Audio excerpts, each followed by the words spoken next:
What was the cringiest thing you did in your first relationship? Dude gave me a necklace with a little diamond family and a heart with our two hypothetical children who he had named James and Jasmine. I wore it for 2 days before I returned it. I was 15.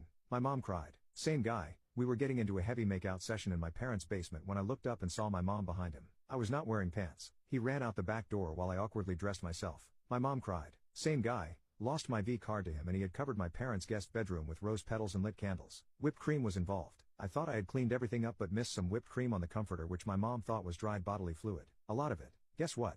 She cried. Same guy. We were doing the deed in the shower at his parents' house and his mom came home unexpectedly. Had to come downstairs and explain why I was showering at their house. She called my mom, who cried and then had a group meeting with both sets of parents telling us that we were moving too fast and talking about safe intimacy.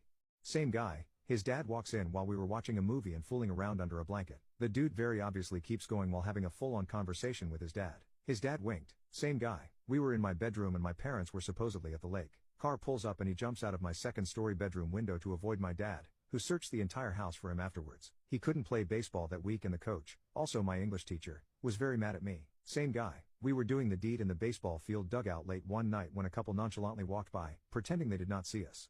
Same guy. We were fooling around in the backseat of my car at a local park in the woods and had completely fogged up the windows when a man taps on the door and tells us to knock it off.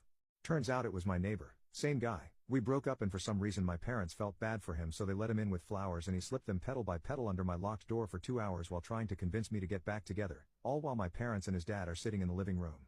Same guy. After he followed me around school for weeks I had guys volunteer to guard me from him. He ended up leaving school over it. Same guy. I got married. We had broken up about 11 years prior at this point, and he texts me on my wedding night saying things like what if we had gotten married? We'd probably have James and Jasmine by now. I did not answer. I am still married 4 years later and he still reaches out periodically.